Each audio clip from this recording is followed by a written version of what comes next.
Hello, thank you for joining us today for our public briefing on the 2023 draft IIO report. Today we will be hearing from two people, Melanie Kerner, the General Manager of System Planning and Renewable Energy Zones at AEMO Services, as well as Eli Pack, the Group Manager of System Planning at AEMO. However, before we move on to our presentations today, I would first like to acknowledge the traditional owners of the country on which we meet, recognise their continuing connection to the land, waters and culture. Today I meet with you on the lands of the Wurundjeri people of the Kulin Nation. I'd like to pay respect to elders past and present. We promise to look after the land on which we meet, the animals and the people too.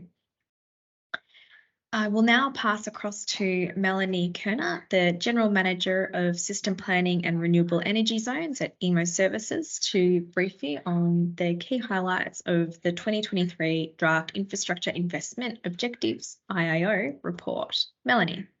Welcome everybody, and thank you, Elizabeth, to AEMO Services webinar on our 2023 Draft Infrastructure Investment Objectives report.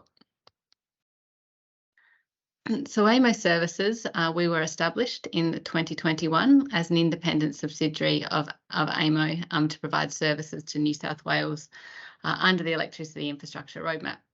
One of our primary functions is to prepare this Infrastructure Investment Objectives report as the report that then sets out the infrastructure that will be required by New South Wales over a 20-year period. And it's this report that then guides our repeatable tenders that will occur over at least a 10-year timeframe. This draft 2023 report is our third Infrastructure Investment Objectives report, and it builds upon both the 2021 and 2022 IIO reports. This report we've decided to release as draft to give stakeholders an opportunity to help inform the final 2023 IIO report, which will be published in December of this year.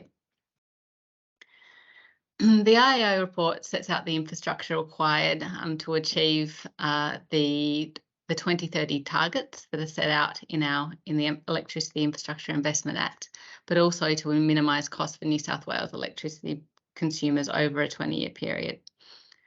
The modelling that informs the Infrastructure Investment Objectives report, performed by AEMO, co-optimises investment in generation, long-duration storage, firming infrastructure, as well as network infrastructure.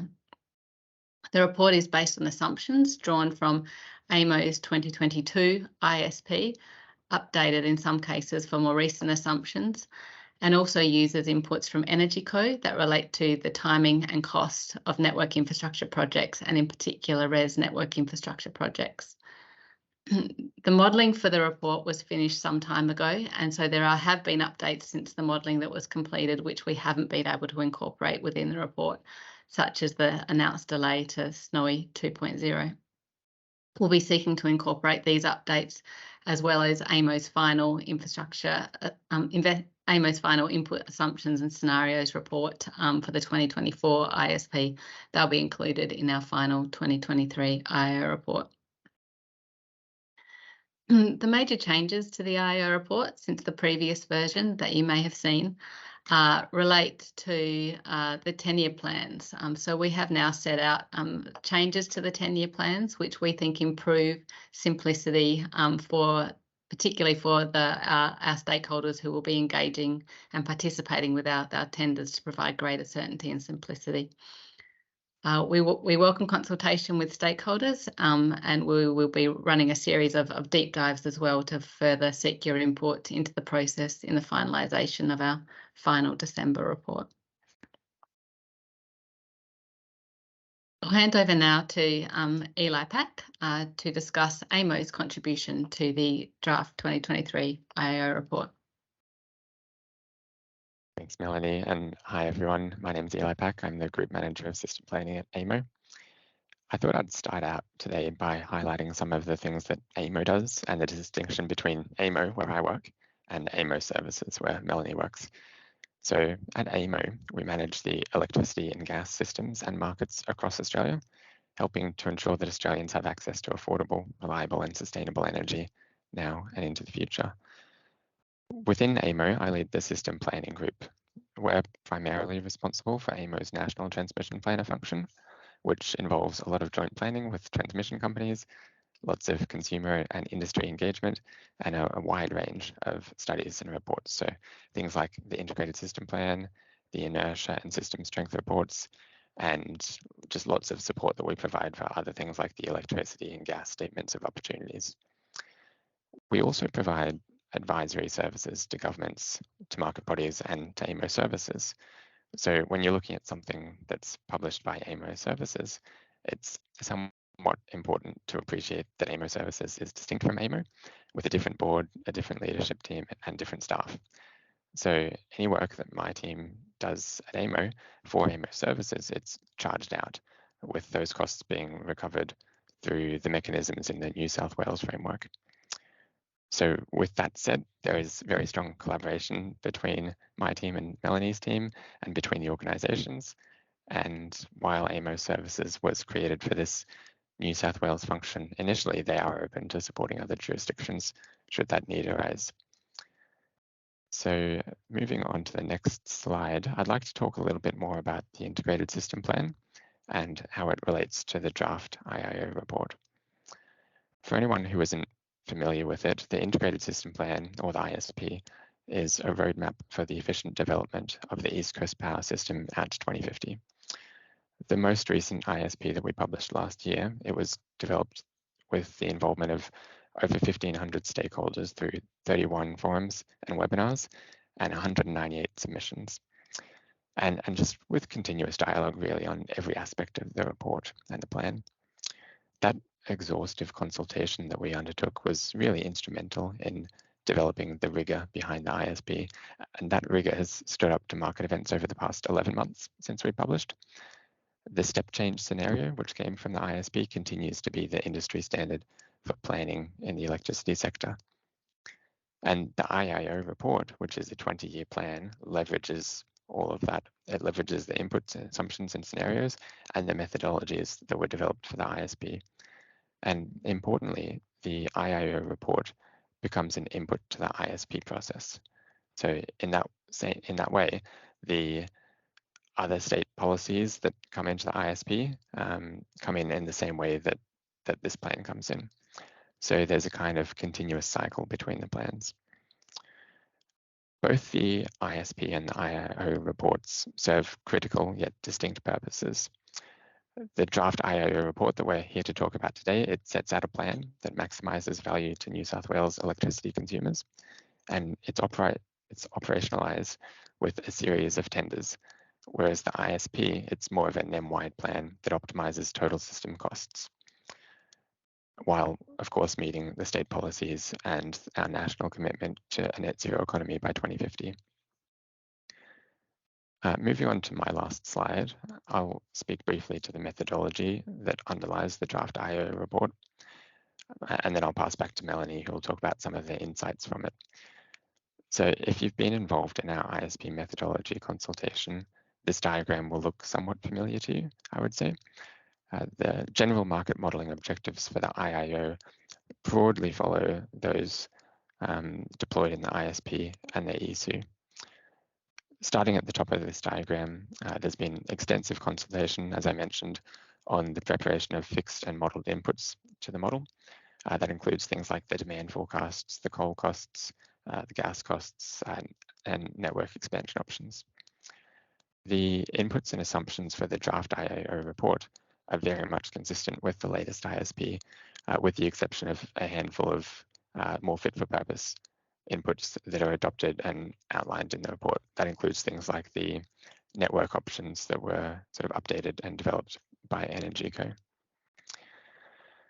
Continuing down the diagram, these inputs feed into a capacity outlook model, which I think of as the heart of that model. The capacity outlook model aims to optimize the mix of generation, storage, and network investments. And as I said before, the IIO methodology optimizes those investments with respect to New South Wales consumer costs, rather than total system costs across the NEM, which is what we do in the ISP. So compared to the ISP methodology, there is a material increase in modelling effort. since we need to explore things like the wholesale prices, the network charges, and the cost of long-term energy supply agreements. The time sequential and reliability models are then used to somewhat verify that mix of resources coming out of the capacity outlook model, such that they achieve the minimum infrastructure objectives while also providing a reliable and affordable system for New South Wales consumers. These models replicate the processes used operationally in the NEM dispatch engine with detailed transmission constraints, bids from generators and storages, and outages and maintenance considerations. The capacity, time sequential, and reliability models are then sort of iterated through in a fashion to converge upon a suitable development pathway that minimizes New South Wales consumer costs while meeting the policy and annual build limits that reflect things like supply chain limitations. So I'll now pass back to Melanie, who's going to talk about the draft development pathway itself that we've produced for the draft IIO. Thank you. Thank you, Eli. So the IIO report contains both a development pathway over a 20-year period and a 10-year plan for how we will conduct tenders. In developing our development pathway, we asked AEMO to model the optimal pathway across 4 scenarios that are set out there. The central scenario is the scenario that we consider most likely and that we've adopted to inform the draft development pathway that's shown in the 2023 report. The central scenario is very much aligned with the step change scenario in AEMO's 2022 ISP, but with several other assumptions that Eli outlined. We then modelled 3 other scenarios to understand how the draft development pathway might need to change should any of these scenarios become likely to occur. The first scenario we describe as no coal by 2030 with strong electrification, and this is strongly aligned with the AEMO 2022 ISP scenario of the hydrogen superpower scenario, which AEMO will update for the 2022 ISP, and that's at this stage called the green exports scenario.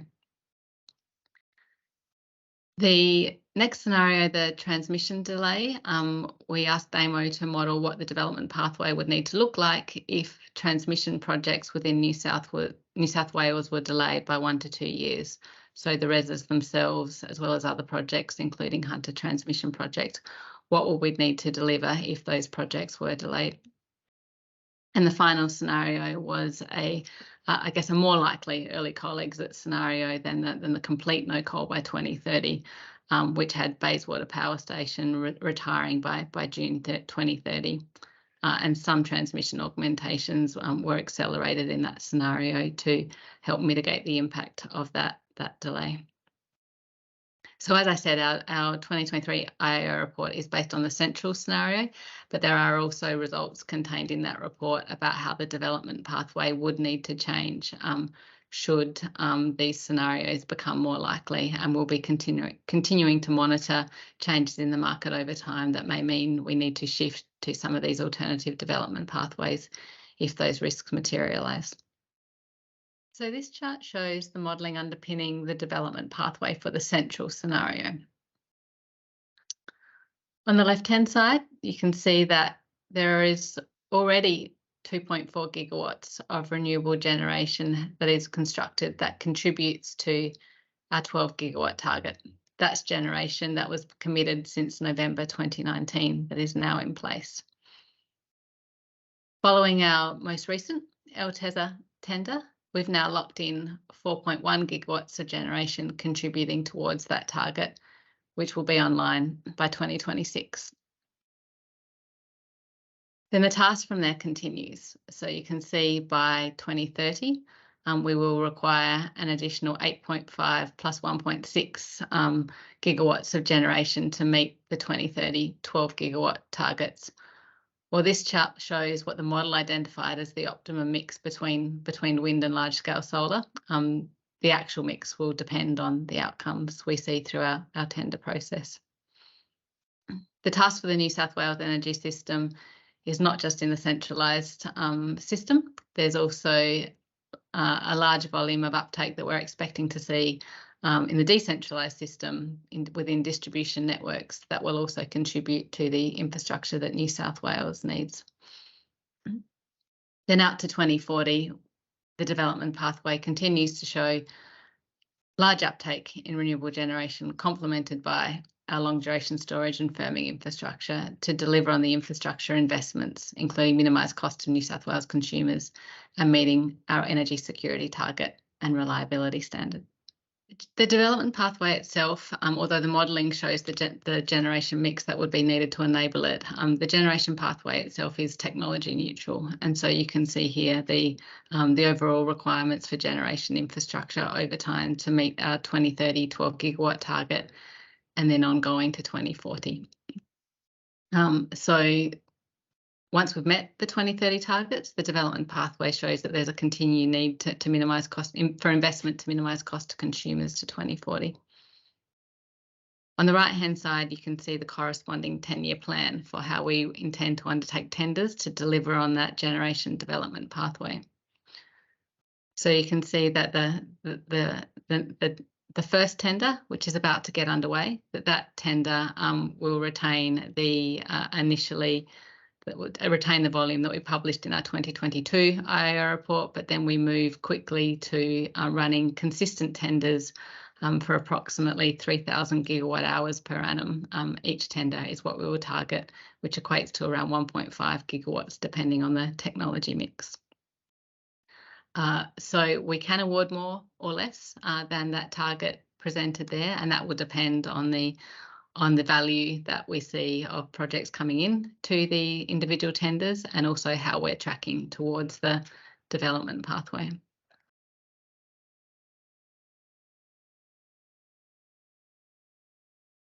For long duration storage, for those of you who are familiar with our previous IIO reports, you'll notice that there has been a change with our development pathway for long duration storage becoming more back-ended towards 2030. That is because of some of the delays that we've observed in pumped hydro projects in terms of their earliest commissioning dates, which has us waiting longer for those projects to come online. Of course, long duration storage can be comprised of any technology that is able to dispatch at its maximum registered capacity for 8 hours or more, including batteries and potentially other technologies such as compressed air. So we don't necessarily need to wait for pumped hydro, and it may be that those other projects can be successful if they can demonstrate cost competitiveness prior to pumped hydro coming online. So there still remains a lot of uncertainty about the ultimate technology mix for our long duration storage development pathway.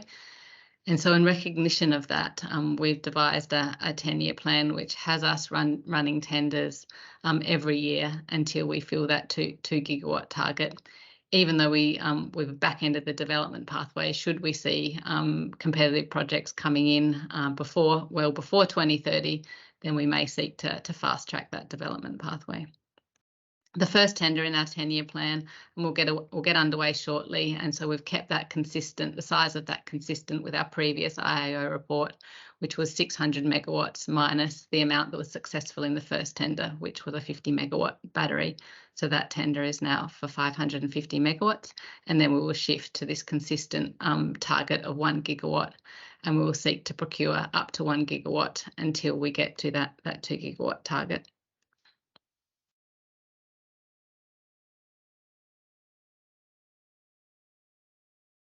Firming infrastructure, we are at this stage only seeking to identify 380 megawatts of firming infrastructure.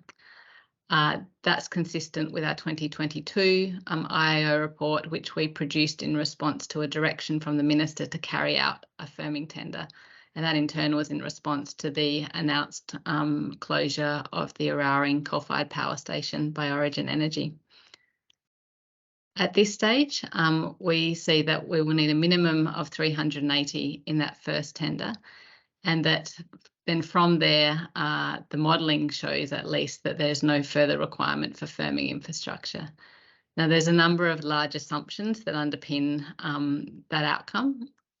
We assume that we meet the 2 gigawatt target in a timely way, and so the 2 gigawatt long duration storage target in a timely way, and so that 2 gigawatts of long duration storage does provide a lot of the firming that the New South Wales energy system needs.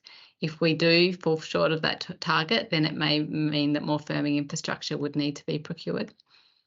If transmission projects are delayed, and in particular the Hunter transmission project is critical to providing enabling enough capacity to reach the Sydney, Newcastle, Wollongong area. If that project is delayed, 27-28 is the current projected timing for that project. If that was delayed, then that would see a need for more volume of firming infrastructure. If we have early coal retirements, other than what's already been announced, then that may also see the need for firming infrastructure. But at this stage, the modelling identifies all going to plan. There is a need for a minimum 380 megawatt firming tender, which is currently underway, and then no further firming tenders until 2040. As part of publishing an IIO report, we have regulations that require us to include a forecast of the cost of wholesale energy services to New South Wales electricity customers. And so we have presented that in the draft 2023 IIO report. The forecast is comprised of 3 components. It's the wholesale cost of energy, the dark blue line, followed by the costs that are incurred under the LTESs, the product that we tender for. The liabilities that are incurred under the LTESs are also included within this cost. And then the final cost is the cost of transmission infrastructure that's delivered via the roadmap. Those 3 components go up to form our wholesale energy cost to New South Wales consumers. Importantly, these are not new additional costs to consumers. This amount can be compared with the cost of wholesale energy to consumers that they would pay in any case. And so the New South Wales Office of Energy and Climate Change has undertaken some draft modelling to identify what these same costs would have been to New South Wales consumers in the absence of the roadmap. And those draft results suggest that New South Wales consumers will save approximately $10.6 billion in present value terms over this 20-year period. OECC will be finalising this modelling, and that will be updated as well for the final 2023 IIO report. So going forward from here, this public webinar today, as well as another webinar that will be conducted on the 29th of May, will be the main opportunity to hear about the IIO report. And then on the 29th of May, we'll be also convening a panel of Q&A where we can respond to some of your questions. From there, we'll be running a number of deep dive sessions, and so we want to understand what are the topics that stakeholders would welcome deep dives on, and then they will commence from the 5th of June. We're also encouraging written submissions, and so the written submissions should be provided at the email address shown in this slide, and we're expecting those by the end of June this year. In particular, we're looking for feedback on our methodology and approach relating to the scenarios, the presentation of costs, and the way that we've undertaken the modelling, so that we can take that into account as we update the modelling for the final 2023 IIO report. So thank you today for your time, and look forward to engaging with you in the near future. Thank you so much, Melanie. As mentioned, we do welcome any feedback you have on the report. Melanie did display the email address that is dedicated to that feedback. It's iioReport@aemoservices.com.au. Please feel free to send any inquiries or responses or feedback to that email address. They will be all responded to.